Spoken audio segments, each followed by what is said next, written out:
What's going on, people? We are Tottenham TV here, back with another video, and today we are going to talk about the financial results, the Tottenham Hotspur financial results that have come out for the year, talking about the profits and the losses and Daniel Levy. So let's get straight into it. What can you tell me about the kind of financial results that have come out? Yeah, so the revenue for 2019 has gone up 80 million from the previous season. It's gone up to 460 million. That's mostly down to the fact that our Champions League revenue has almost doubled. And these financial results showed how valuable Champions League football is to our revenue, because we got to the final of the Champions League, which put our Champions League revenue up to 110 million from 60 million the year before, when we got to the round of 16. But that 110 million is nearly it's just under a quarter of the total revenue. 110 million to 400, our total revenue is 460 million.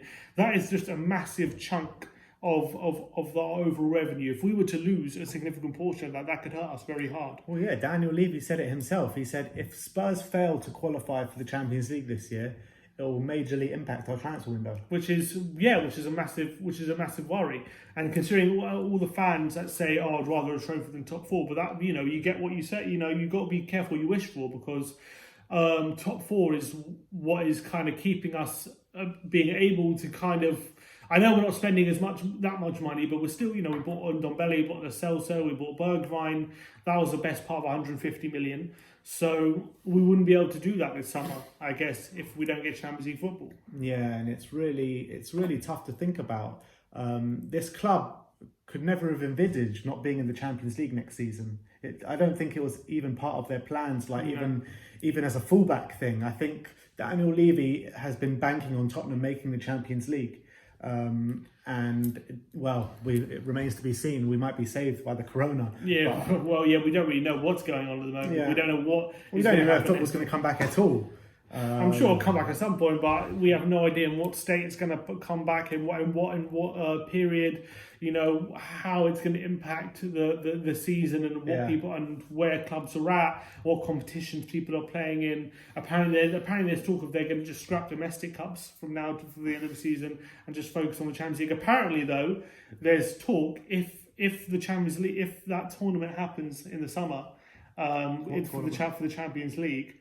That mini tournament playoffs, the mini tournament in terms of the World Championships. No, to finish the Champions League, they're talking about just doing it in a mini tournament, right? Right. Yeah. Apparently, Tottenham actually might be in it because the round of 16 didn't end. So we'll start again from the round of 16. I think everything to do with coronavirus, apart from the actual thing that impacts health, is working out for Tottenham. That's for sure. Honestly, because in terms of the playing squad, the competitions, whether if the season does get null and void, it all benefits Spurs at the end of the day. But apparently, actually saying that, in the meeting in the Premier League when they cancelled they suspended the season, there were rumours that there were clubs saying that they wanted the season null and void, and there was rumours that it was Tottenham who were in those clubs. But apparently, it was not. Apparently, Levy wants the season to be finished because he wants that revenue, the matchday revenue from the end of the season. He doesn't want to miss out on it. He doesn't care if we finish in Champions League or not. Well, he does, but only for the money. But apparently, West Ham, Karen Brady even said it in an article that she wants the season null and void. She thinks it ruins the integrity of the season or something like that. Obviously, she does, because West Ham are near the relegation zone and there's a real possibility of them going down. But it's apparently. But I'm saying the rumours that Levy was one of the clubs who wanted the season null and void apparently are not true. No, it's not true. I think we know. I think Alistair Gold said it, and I think also Michael Bridge said it from Sky Sports. So they said it literally the day after all those rumours started coming out.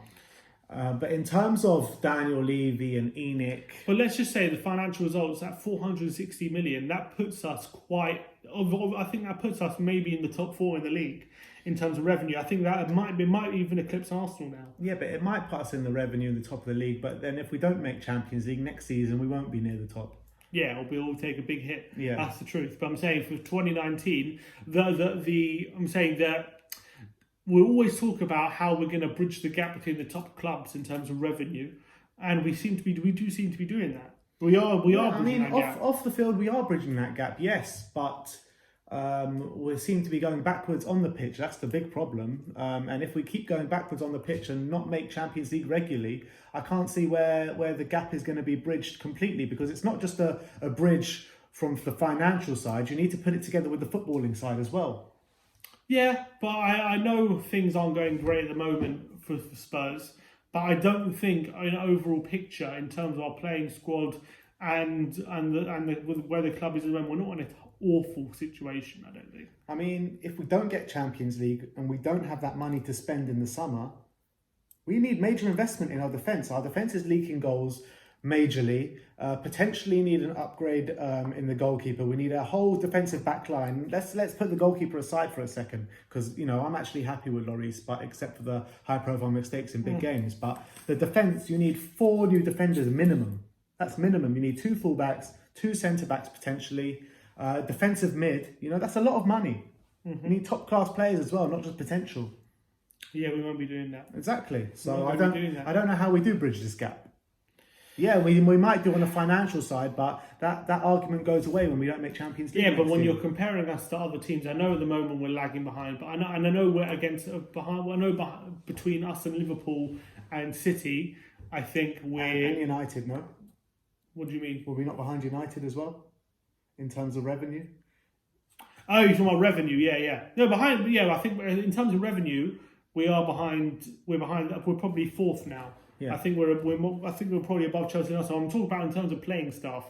Right. You look at in the Premier League, in terms of the playing stuff, you got City and Liverpool who are very far behind. But then you've got, I think, in terms of Leicester, Chelsea, United, Arsenal, and Spurs, they've all got massive problems. Yeah. I don't think we're the only one. So I think I know we in terms of if we're going to compete for the title, we're going to need major investment. But in terms of getting a top 3 finish, it's not that far-fetched. I don't know, man. It's not. I don't know. I think our defence is just way too poor. Yeah, but you can say that about all those other teams. Yeah, you can. Yeah. You can say it. Yeah. You can say all those other teams had a brand new. Do you think they're all going to invest in a brand new defence? Well, I think no chance. It depends what teams you're looking at. You're looking at Man U. They're ready to invest. They just spent 80 million on Maguire and 50 million on Wan-Bissaka. You're going to tell me they're going to spend another 100 million? Yeah, I don't see why not. I don't see why not. I don't know if they will. Well, maybe, but I don't know. Manchester United are looking much better anyway. Man United, yeah, they're in better form. They're in better form. But it's just form. I think they've stuck with their manager where it was doing bad, and suddenly it's starting to look good for them since Bruno Fernandes has come in. In terms of Arsenal, I would push back on that. I think they're playing well, and I know they beat City, but I still think most of their victories have been in Europa League games, that have been in cup games. Yeah. In the Premier League, there's still a lot to be desired, in my opinion. Look, they're playing well; they're in good form, no doubt about it. But it's form. Yeah. Form changes, and I think I look at their team. I don't think they're much better than us. I don't. I really don't. I just don't know. I just feel like the longer we persist with the defence we have, the ageing Les of Vertonghen, the ageing Les of Toby Alderweireld, Davinson Sanchez, which we don't know if he can reach the top potential yet, the fullbacks, which are completely not good enough. Ben Davis, he's not good enough. But my point is right. You look at would you swap our centre back options for Chelsea's? Would you swap our centre back options for United's? Would you swap our centre back options for Arsenal's? Would you even swap our centre back options for Leicester's? I don't know. I don't know. I'm saying these clubs are in just are also in positions where if they're gonna be challenging City, they also need a whole new defence. I don't think I probably would take Leicester's back four, to be honest. Sionchu and Evans. Well, I'll take Chilwell first of all for sure. I'll take Pereira at right back, 100%. So the fullbacks, yeah, you would, but with the centre backs, would you? The centre backs, Sionchu, I probably would take him, to be honest. Evans, I wouldn't take. I'm saying their options, their 4 centre backs. Yeah, but I'm telling you 3 out of their back 4, which I would take. Yeah, you take Chilwell and you take Pereira. Sionchu had a very good start to the season, but he hasn't had a very good second half of the season. And Evans, he's decent. But you know, we've got very good players who have proven who I don't know if I don't know if I would choose Sionchu and Evans over them. I'm saying you say we need a whole new centre back pairing. Yeah. Maybe we just need to make sure all the ones that we got are in a better system.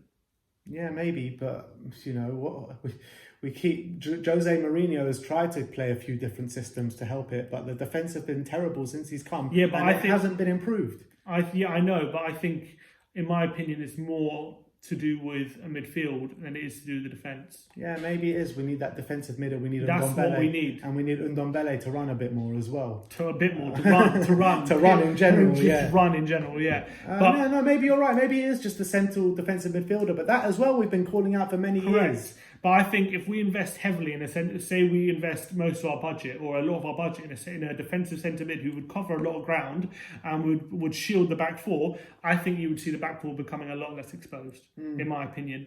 I think more, in my opinion, priority would be more on the fullbacks and the centre backs. Yeah. And the defensive midfielder. I think centre backs, Vertonghen's probably leaving, but we still got Toby, Sanchez, we got Tanganga, we got Dyer.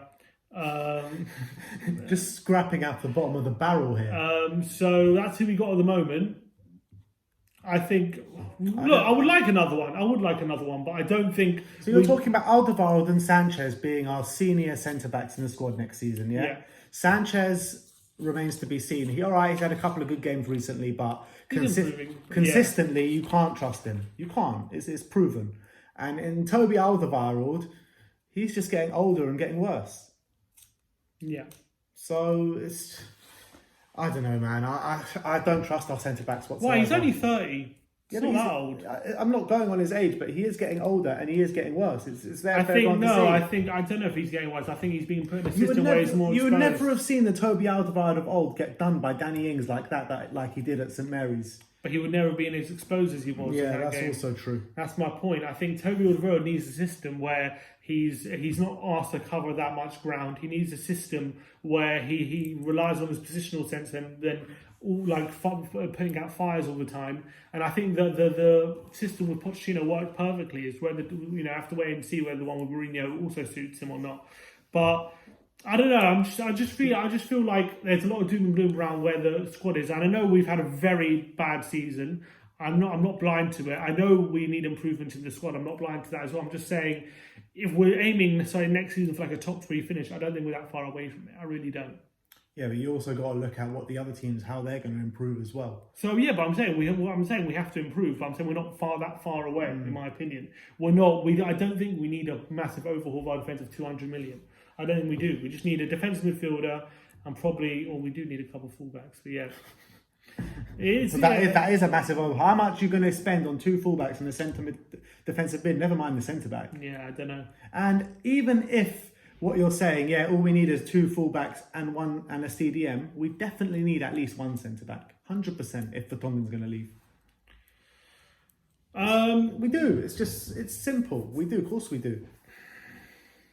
Yeah, it's difficult. It's difficult. Well, look, we need defenders, but we don't. I'm saying our defence isn't so much worse than the other teams we're competing with. That if we don't completely overhaul it, that we're going to be lagging far behind. Maybe not with who we're competing with, but where we were a few years ago. It's just we've gone from having one of the best defences in Europe to having one of the worst defences in the Premier League. Yeah, we have. And I think that's a lot to do with the defensive midfield situation than it is to do with defence. But anyway, I don't know how a conversation about Levy's the Tottenham financials, but I guess it is part of it. It's all part of it.